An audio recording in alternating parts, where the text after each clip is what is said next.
Top 5 países más difíciles de invadir en Latinoamérica. Hola, ¿qué tal mis estimados suscriptores? En este nuevo video conoceremos a los 5 países más difíciles de invadir dentro de Latinoamérica. Video que fue sugerido por el suscriptor, Fede Ledesma. Para lo cual tendremos en consideración aspectos como, tamaño del país, geografía, experiencia en combate real, armamento y tecnología militar con que cuentan actualmente. Y lo más importante, solo nos basaremos en una hipotética invasión de países vecinos, y no de potencias extranjeras. Y bueno, sin más empezamos. 6. Paraguay. Quizás a muchos les parezca extraño ver a Paraguay en este video, pero considero que este país es difícil de invadir por la siguiente razón. Paraguay es el único país en Latinoamérica que ha afrontado una guerra con 3 países al mismo tiempo.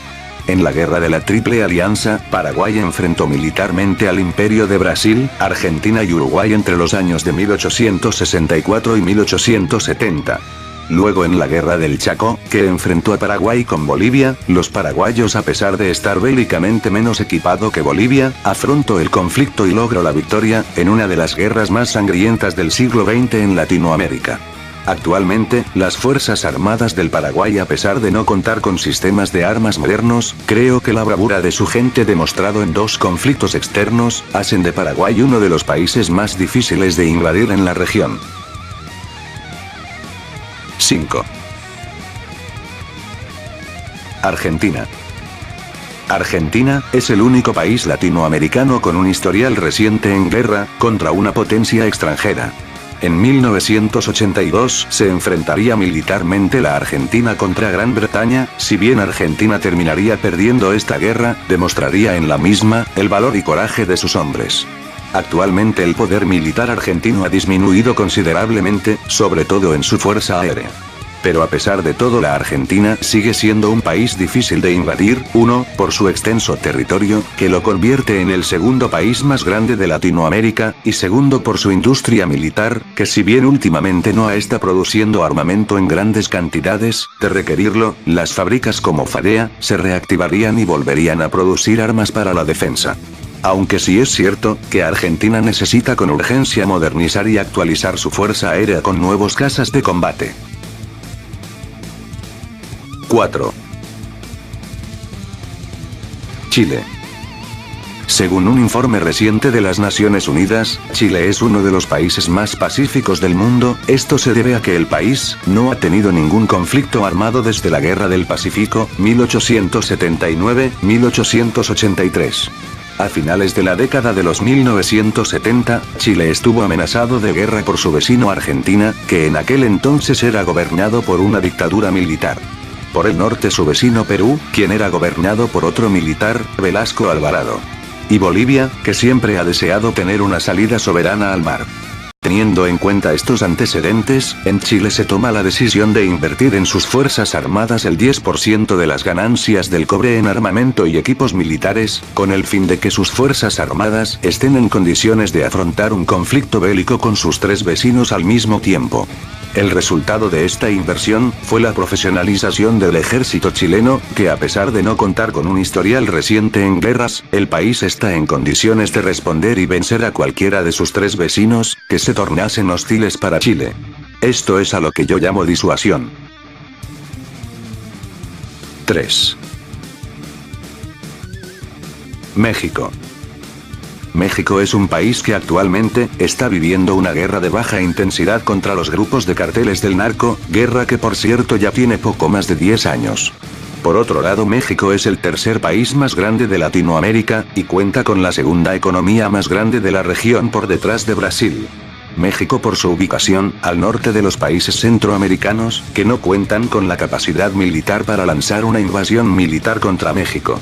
Y al sur, de la superpotencia Estados Unidos, país que no pertenece a Latinoamérica, pero que en caso de invadir a México, lo haría sin ningún problema. Su poderosa fuerza aérea y sus portaaviones doblegarían a México en cuestión de días. Pero como dije antes, Estados Unidos no pertenece a Latinoamérica. Dentro de Latinoamérica, ningún país podría invadir a México. Sus vecinos centroamericanos no tienen con qué hacerle la guerra a México. Y los países sudamericanos, están muy lejos, y no cuentan con la tecnología militar necesaria como para lanzar una invasión al país azteca. 2. Colombia. Actualmente las Fuerzas Armadas de Colombia son las más numerosas, las mejor entrenadas, y las que tienen mayor experiencia en combate real de toda Latinoamérica. Su territorio montañoso y selvático hace de este, un país muy difícil de invadir. Si algún país vecino intentara invadir Colombia, no solo se enfrentaría a los hombres de las Fuerzas Armadas del Estado colombiano, sino también a los hombres de las guerrillas como las FARC y el ELN. Hombres con décadas de experiencia en el combate en selva. Sumado a esto, Colombia en la segunda década del nuevo milenio, ha visto crecer enormemente su industria militar propia, la cual provee al ejército de armas y municiones para un conflicto prolongado. Por todo esto considero que Colombia es el segundo país más difícil de invadir en Latinoamérica. 1. Brasil. Brasil es sin duda el país más difícil de invadir de Latinoamérica, uno por su territorio. Brasil es el país más grande y extenso de toda Latinoamérica, su población de alrededor de 200 millones de habitantes son cosas a tener en cuenta para los que piensen invadir este enorme país. Sus fuerzas armadas después de Colombia son las más numerosas de la región. Su economía es de lejos la más fuerte de toda Latinoamérica. Su industria militar es la más poderosa de esta parte del mundo. Brasil es el único país latino que tiene la capacidad de fabricar submarinos, misiles de crucero de alcance de 300 kilómetros, misiles antirradar, misiles aire-aire, misiles antitanque, etc. Aparte de misiles, Brasil también fabrica aviones de ataque a tierra, aviones de alerta temprana, aviones de transporte, etc. En el ámbito terrestre, sus fábricas están en capacidad de fabricar desde pistolas, fusiles, vehículos militares, blindados, aviones no tripulados, etc. Actualmente ningún país en toda Latinoamérica está en capacidad de compararse militarmente a Brasil, eso sin contar que Brasil sería el único país que en la actualidad contaría con la capacidad militar de repeler cualquier intento de invasión por parte de alguna potencia extranjera. Y estos son a opinión personal, los 5 países más difíciles de invadir en Latinoamérica. A Paraguay lo consideré en este top, por su respetable historial en guerras. Si estás de acuerdo con mi trabajo dale like, de lo contrario comenta, cuáles son para ti, los países más difíciles de invadir en todo Latinoamérica. No olvides suscribirte a mi canal, para ser el primero en ver los próximos vídeos de tops. Saludos, y gracias por llegar hasta esta parte del video.